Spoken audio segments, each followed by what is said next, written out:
Disclaimer: I cannot recommend anyone use psychedelics. These are extremely powerful medicines which deserve utmost respect. Psychedelics are not meant for everyone, and furthermore, many that do decide to experiment should not view my usage as a guide for how they should use them, i.e., dosage and frequency of use. I believe my past life experiences and perhaps genetic luck has conditioned me to have the mental and spiritual strength to explore these experiences often with confidence that I will be safe and sound on the other side of them. Please keep this in mind when assessing your own preparedness. Finally, I embark on these journeys for inner transformation as well as to gain insights into the nature of reality. My intention behind sharing these experiences is to spark one's curiosity on these topics. Enjoy. Welcome to Seeking Awe, where the seeking stops and you can just surrender, be here now.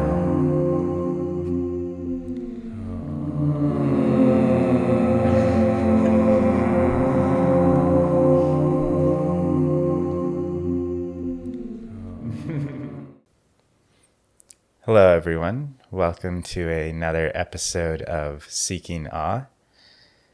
This is the first trip report in nearly a year, actually. I just didn't even realize it had been that long. I have had a few journeys since this one, but this one was particularly world-shattering. And so I really felt deeply, deeply called to share this one, despite having a lot of fear, actually, around sharing this one, which I will get more into later, and you'll understand why I was feeling a bit of fear, which then turned into cautiousness, which then turned into I can't not share this eventually. But yeah, so this is my fourth San Pedro journey, and this will be my third trip report. So I did not actually do one on my third journey, but I will recap that one a little bit in this one as well. If this is the first time seeing this, I do recommend checking out the other ones, but of course it can definitely stand alone. But to summarize, basically San Pedro was introduced into my life just over a year ago, so about 15 months ago. And instantly I've just connected to it in a whole nother level compared to any other psychedelics I had tried, which actually at the time was pretty much just mushrooms. But each journey has kind of built up upon itself, and it feels as if I am going deeper and deeper into relating with the spirit of San Pedro, Huachuma, if you would like to call it that at least. But it's a very particular experience that has led me down this path. And every journey has been really so different and like unlocking new doors in my path, really opening new doors to places that I couldn't even imagine really before I actually experienced them firsthand. So my first San Pedro experience, I like to think I was just, starting to play with the medicine. I was really exploring. Playful exploration is kind of how I like to describe that entire experience. And really the biggest takeaway from that first journey was more play. It was an intention that came up just moments before the ceremony started, while I was sitting to meditate, and it came back again midway through the journey, and it was just like more play, more play, more play, like this mantra that like the solution to all of my life's problems was more play. And it really did open up a whole new part of my life. I started dancing a lot more, and I also really started practicing yin yoga and various stretching poses to open up my heart. It really felt like the beginning of this heart opening. And the second journey, I do recommend watching the episode for that one, but my good friend and plant medicine guru likes to describe that journey as I got my heart fucked open by God. And I would say that's a pretty apt description for that experience, because it really felt like, it felt like my heart just exploded open and was just like a massive beam of light and love. And it launched me into these incredible states where all I was this white golden light. Not just like what I saw, like in my visual field I saw white golden light, but I was this light, and that was it, and there was nothing else. And to me it was really an experience that I think could only be described as the beatific vision. If you're going to take any historical descriptions of similar experiences, it's the beatific vision, the vision of God. And it really was absolutely incredible. And there's so many other lessons in that. For example, I realized how much strength I've received from my parents, and how that physical strength and mental grit has allowed me to grow my capacity to love. It was a very clear realization that there's this direct correlation between one's grit, level of strength, and their capacity to spread love and radiate love. So it was very powerful for me, and also inspired me to start taking more action in my journey.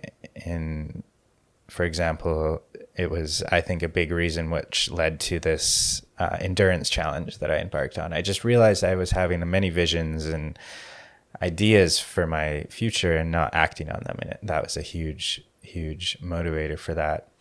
The third journey, I did not make a trip report, but that one was also incredibly special in its own way, and just felt like a deeper exploration into what I think is best described as the energetic realm. And it was also this awakening to the eros nature of all things.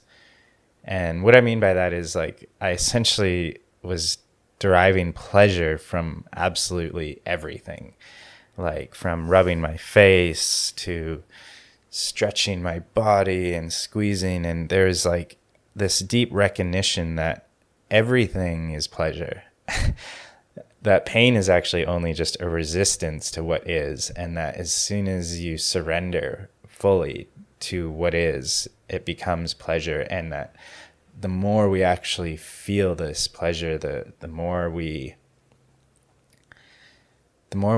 heal, in a way. I'm not always a big fan of using that word heal, but I guess another way of saying it is the more we let go of what is holding us back from being present and being here and being ourselves.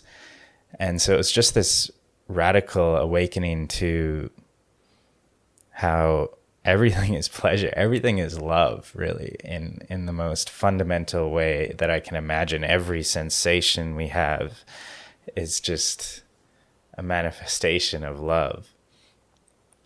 And it was also that journey I had an intention to open up my throat more, to find greater ease in expressing my voice.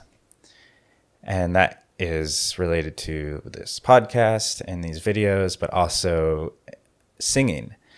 And it was really powerful. I had some experiences during that where I was, singing and having these really deep, powerful ohms and other various strange sounds I was making that just felt very pleasurable, but also felt as if they were opening up my throat, opening up anything that was blocking me from being able to speak my truth and to channel my truth more effortlessly.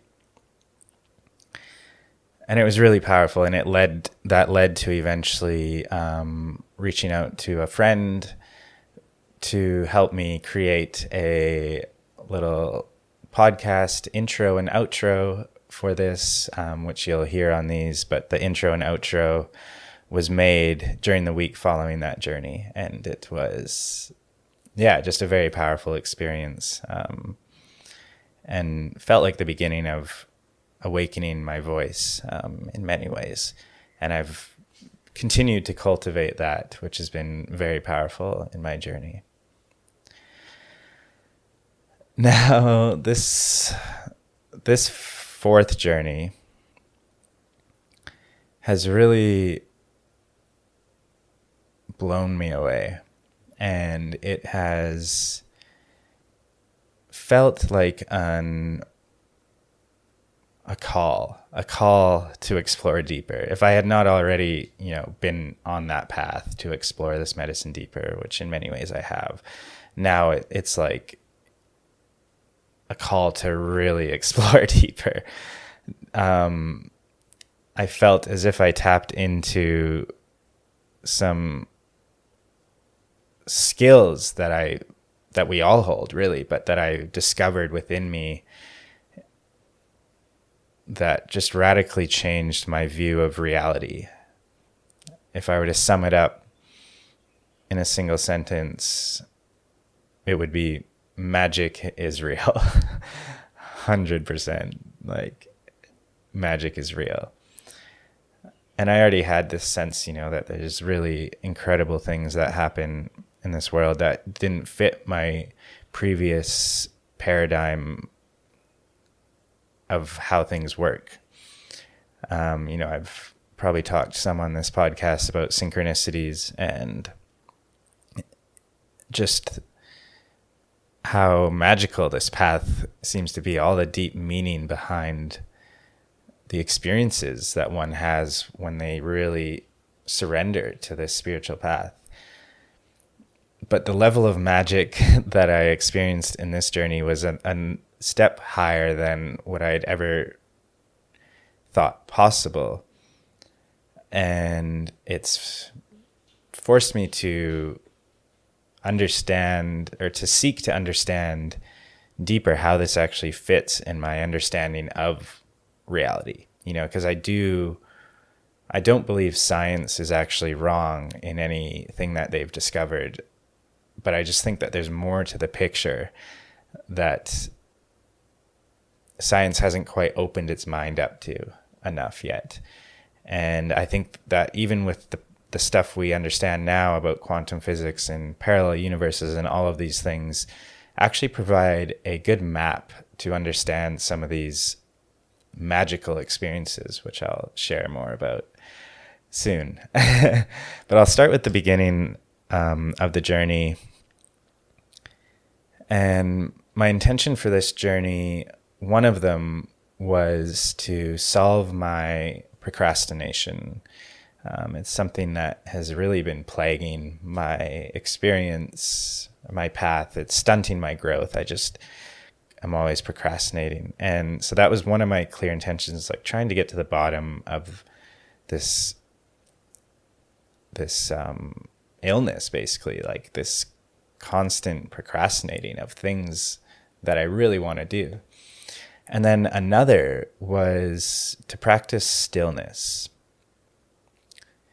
And the reason that was one of my intentions was because in the previous 3 journeys, I had sort of found a style, a method of moving energy that helped me have really incredible experiences on the medicine. It really helped me have really all bliss experiences, essentially, and very cathartic, lots of releases of laughter. And it was essentially this like movement practice with breath as well sometimes, but it was lots of, often what this medicine does for many people, but particularly what I notice in me, is that it's feeling like there's this energy within me that just wants to move around, that is just being highlighted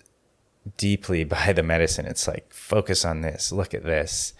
And you have this deep sense that it needs to be moved. It needs to like be shifted and needs to travel throughout the body. It doesn't want to stay still. And so what I would often do is actually just move my physical body. I would end up in these really strange, almost like demonic, or like I'm possessed kind of bodily positions, like very contorted, and I'd be stretching and flexing, and almost as if I was like squeezing out all of the tension in my body, squeezing out all that stored energy that wanted to move and allowing it to release and move through my body, which had profound effects on my experiences on the medicine and resulted in these very cathartic explosions, heart explosions and laugh attacks and so on.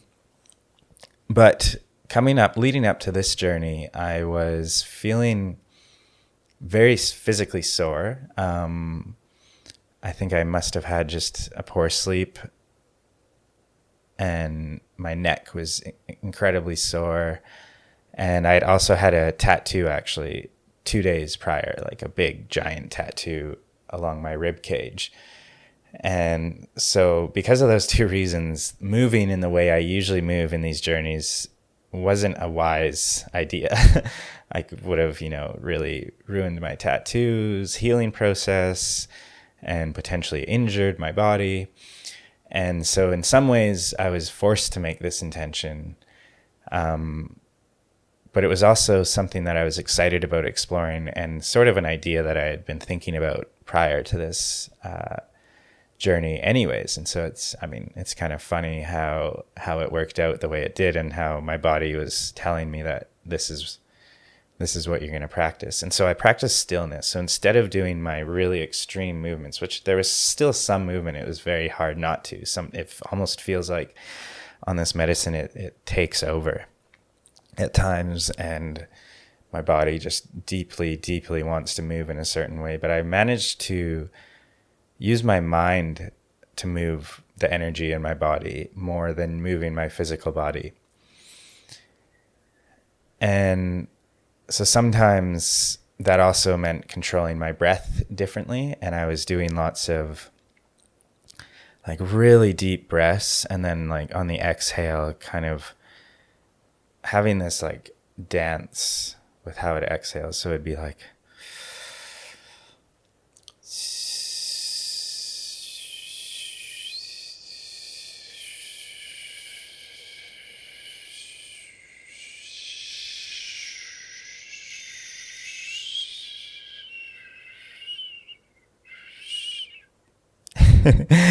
and there was so many breaths like that, and it was like that very slow exhale was really allowing me to start gain more control over my energy in my body.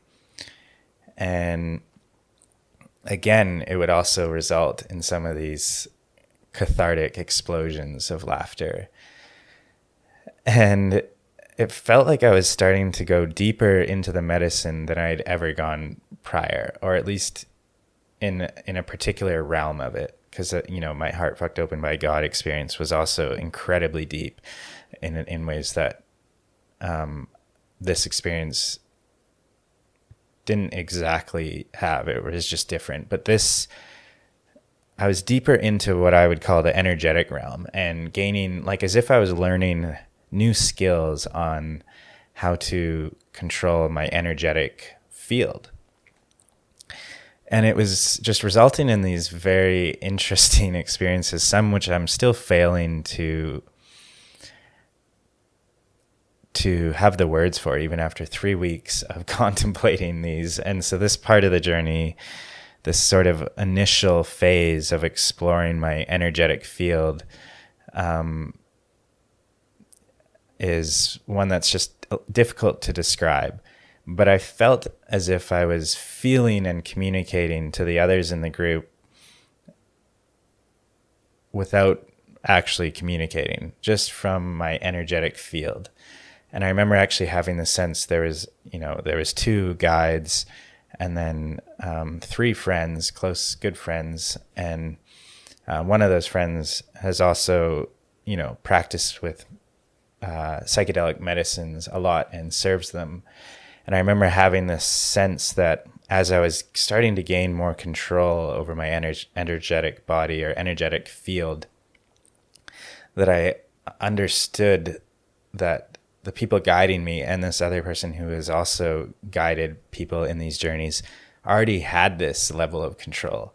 And I was like, as if I was like, like just figuring it out, like this is, you get this too, like you understand this too. And in those moments, it was times where I literally felt like I was communicating to them almost telepathically. I know that's going to sound crazy to some, but it felt like that. And at times I would even get some sort of response that felt as if they were understanding me, but it obviously could have just been my body language that they were reading. And suddenly, once they said something or something that made sense in this inner journey that I was on, that I would just burst out laughing, and it would trigger the cosmic joke in me once again. Really incredible experiences. And so that was like kind of the initial few hours of this journey. Several hours actually. So the whole journey is, we started at approximately noon. I think we drank the medicine, and I actually didn't sleep the night, and I was feeling the effects until at least 6 a.m. the next morning. So that is, about 18 hours that I was feeling it. I felt exhausted by the end of that. But essentially, I felt as if I was discovering something incredibly new that just I hadn't ever understood at all. And it was control over my energetic field. And I began to be able to see these energetic fields as well. Like there was a literal, like a veil over my hands, like a translucent distortion of reality that was over all parts of my body, and I could see it around others as well. And there was also many times where I would look at someone, and when we were connecting, I would see their face and even like their torso very clearly, as if I would see them all the time. But the entire thing around them, the whole field around them, was this distorted, translucent energy field, is the best way I can describe it. It was truly like nothing I had seen on the medicine before. I hadn't had these kind of visions before. I had always talked about the medicine not being very visual. It was more in this imaginary realm in my mind and in my physical body. But this one, I was beginning to see energy in a really profound way. And I would have experiences where I would make a fist, and I would recognize this as a very grounding act. And I would be, because often I'd almost get lost in this energetic realm, and I would come back to my physical body and ground myself, and it would completely change the nature of my experience. I felt this deep, like, boom, coming down to earth again. And if I did that and stared at my fists, sometimes my fist would just disappear in front of my eyes into some kind of void, like some infinite void, as if it was like some energy center of some sort. That just like a black hole that went to who knows where. Very, very strange experiences. And, later on in the journey, there was other interesting experiences. I pretty much had this whole nother kind of visual field for the rest of the journey, really. If I really wanted to look at someone, I could see them, but everything else was not physical in its usual way. And I was beginning to have this sense. I hadn't really had a clear experience of it, but I was beginning to sense that I could communicate to nature, to the wind. It was like, almost like I had this voice in my head, like, yeah, you can do this. You can communicate to nature. And I thought that was kind of a bit weird. But I told one of the guides at the time at one point, like, I feel like I could almost control nature.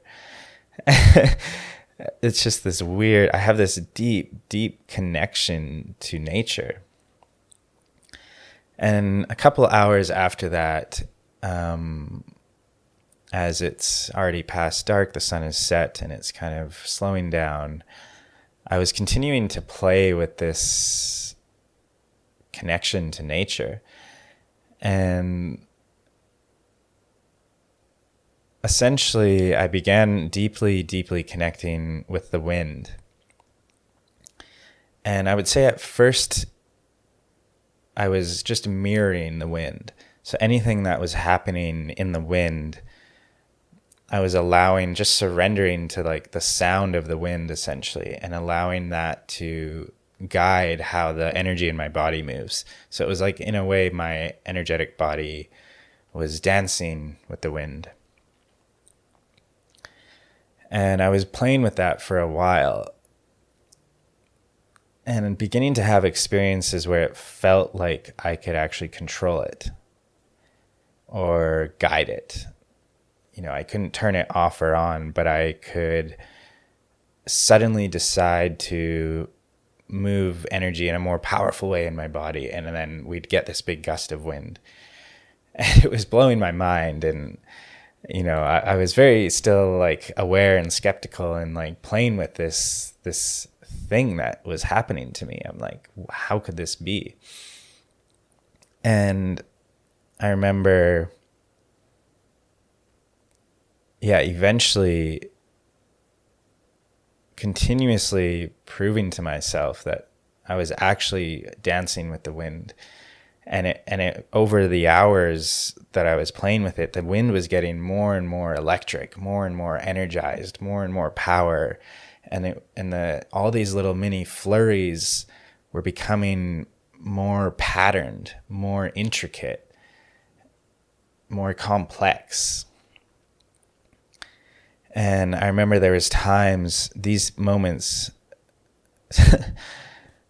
were truly remarkable. I remember, again, going back to that holding the fist and just really grounding myself and connecting to the wind and feeling the earth and the ground. And as I would do that, the more mental focus I would apply to this act of intention and attention, the wind would radically change. It would begin as if it was being grounded, as if it was becoming, its patterns were becoming more vertical, as opposed to like the more sort of uncontrollable flow.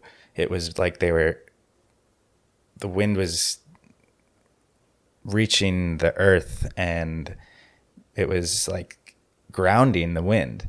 And as the wind was grounding, it was like that energy still had to go somewhere. Like energy cannot be created or destroyed. So instead of that energy moving vast amounts of air, it was now more still in the grand sense, but it was becoming more complex, like incredibly intricate patterns and just intricate patterns. Like I could hear layers and layers and layers of intricate little wind, like little mini tornadoes all over the place, like coming down and dancing with the trees. And then I would stop and it would become more flowy. And then there'd be like a moment where I just like wiggle my toes, and then suddenly this massive gust would just flow into the tent. I mean, what was happening was blowing my mind. And I remember just on multiple occasions, just like thinking like magic is actually real. Like magic is really real. I can't describe what this is. Like I can't describe how this is happening, but the fact that it was happening, I mean, was just so undeniable. I know some people hearing this are going to think I'm fucking lost my mind and that it was all a hallucination and none of it actually happened or something like that. But the thing about these states is you become more present than you are in your day-to-day. You become more connected to the moment. So to say that this, wasn't a delusion, I think is just, it's not possible. I was more present than I had ever been in my life, and more connected to the energy in my body than I had ever been in my life. And I was dancing and guiding the wind. And I remember also having this sense, and I don't know how to describe it, but it's just a sense that the land actually was being healed by it. The spirit of that area was being healed by this magical wind. And when I had that actually before that, when I was really just surrendering to the beauty of what was going on, I was actually launched into this like incredible vision, like with my eyes closed, as if I was like in incredibly fast time replaying like the history of the land and like seeing trees collapse and grow into new things. It was just, this vision was just happening to me. These flashes of images and scenes of nature just being nature. And, I felt like the land in those moments during that vision, the land was being healed by this wind. And then I, started going into these really incredible visions. And one way I like to describe these is I've come up with this term to try and conceptualize this experience, but there's these moments where I call it a surrender moment. And it's a moment where you are aware that, you're having some resistance, and you surrender, and you have this feeling of like letting go. And that moment that you let go, you get drawn into this vision. So most of the time when I say the vision, it's like with my eyes closed, I was having these visual hallucinations behind my closed eyes. And so the moment I surrender into what I call a surrender moment, you just get drawn into this vision, and it like extends for some period of time. And the longer you're spending in that surrender moment, the more complex the visions become, the more intricate they become. And, you just become fully captivated by that. And then you kind of come back to yourself, and, because you fully lost your sense of self during that. You're just lost into this vision. And then you come back to yourself and you're like, whoa. And during that time, these very like clear messages or reminders or insights just drop in. It's like, remember to be present, or play more, or all of these just little reminders, like sometimes almost the exact same as the previous one, but it was just like, here it is again, remember to be here now. And these lessons would come in, and then I would surrender again into these surrender moments, and they would kind of get longer and longer. And what I also noticed was, sometimes I would have one of these surrender moments and it would extend, and then it would end like kind of naturally, almost as long as the capacity of my brain to surrender to this vision could do. So as long as it was capable of surrendering, I think there's some level of relatedness to the degree that someone is able to focus on something is sort of correlated to how long these surrender moments happen. And I think the more consecutive surrender moments you have, the easier it is to go deeper into each one. And so anyways, basically I was coming out of these surrender moments and having these deep insights drop in, and then I would notice, someone else in the circle having some laughter or making some sounds like as if they were just receiving insights at the same time I was. There's this very deep connection between everyone's experiences that I think you can't even begin to possibly understand. But it felt like the experiences of others were related to how long I was spending.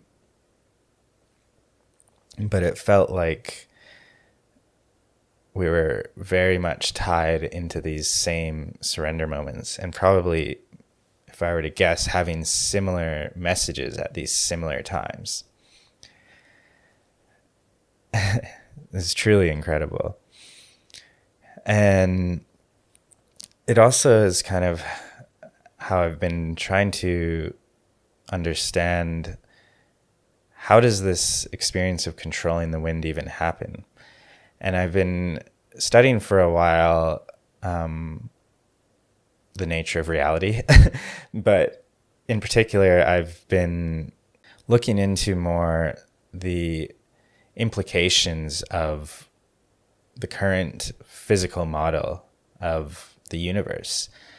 And for those of you that know, there's with the discovery of quantum physics, it opened up this massive realm of possibility in the nature of the universe. And essentially, our current theories imply that there are parallel universes that exist all the time.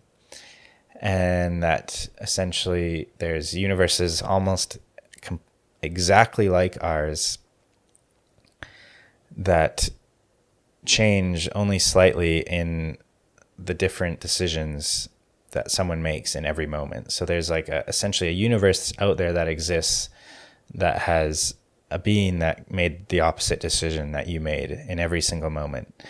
And essentially this results in like infinite parallel universes.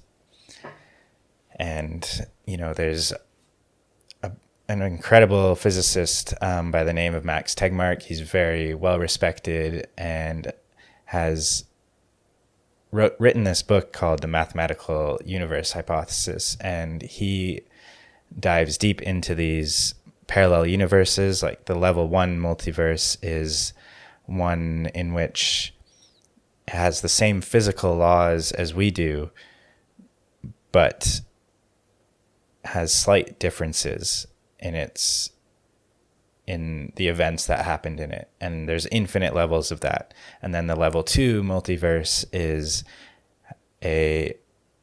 essentially universes that have different physical laws than ours.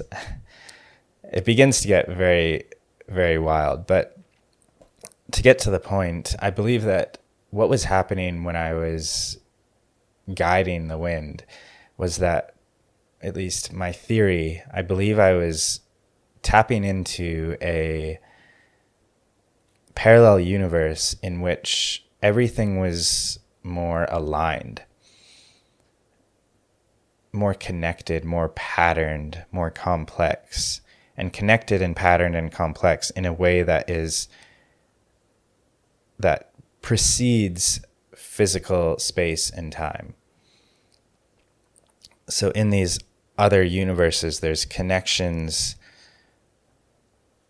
that essentially don't fit our classical knowledge of the universe of cause and effect, that you need time and that an event happens that causes something else to happen. Instead, it's like there's just a happening. There's no time, there's just a happening, and things are just already complex. They're already connected.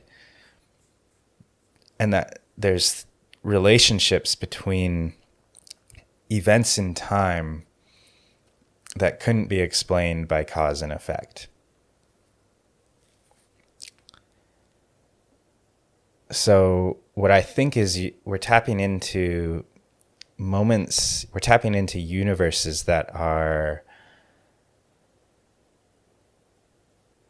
more intricate. And it comes back to these surrender moments that I was describing. Like one of those surrender moments, it would expand and become more and more intricate, more and more complex. And I think in some ways, I'm literally entering into a universe that is more and more complex and interconnected.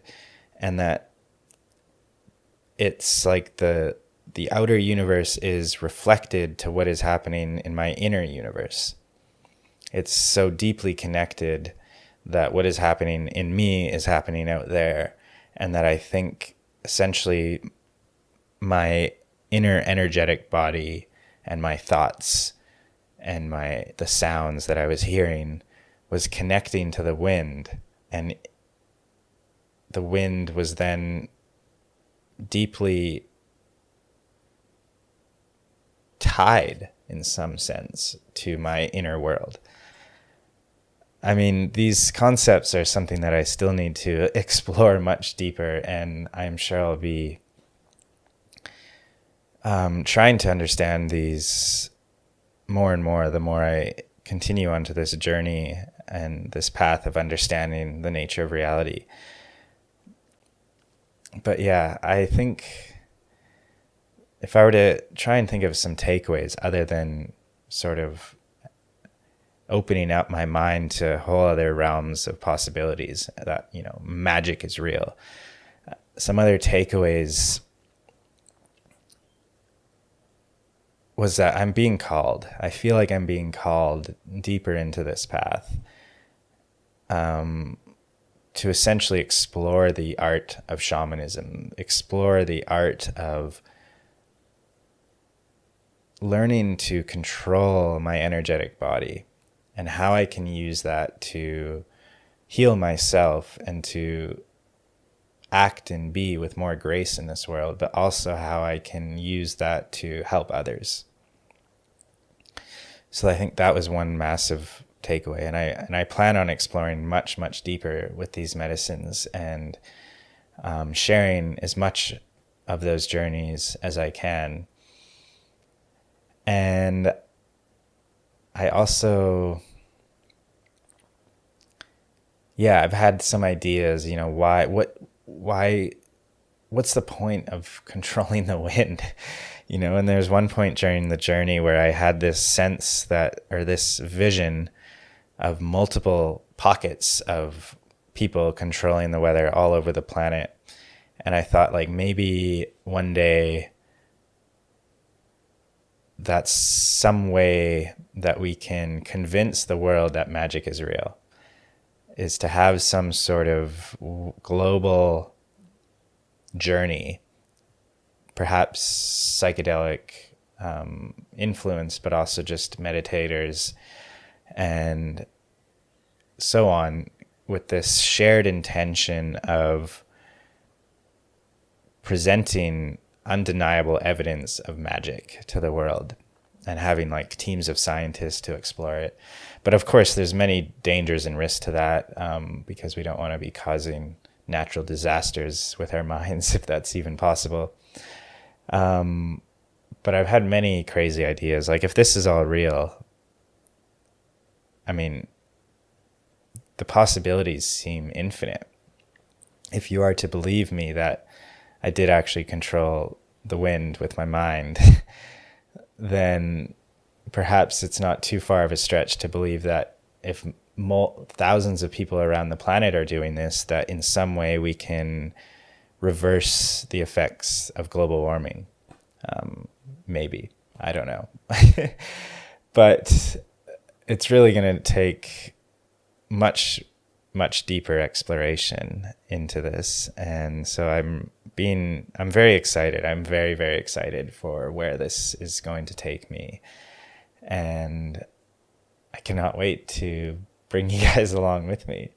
So thank you so much for watching. And yeah, if you don't believe what I've shared, that's okay. I mean, I can't deny what I've experienced. But I would invite you all who are skeptical to explore for yourself, to at least have an open mind that maybe what he's saying is true, and to just, have that open mind. And if it has made you curious, then follow that curiosity. I've really found curiosity to be my greatest teacher on this path. And that's why I'm so excited about the next steps in my path, because my curiosity has never been more inspired than it is right now. Because frankly, this has shattered my worldview. So I appreciate everyone who has taken the time to listen or to watch this. And please subscribe if you want to watch more of these, because I plan on sharing much more, or share it to your friends. And I will see you next time. Ciao.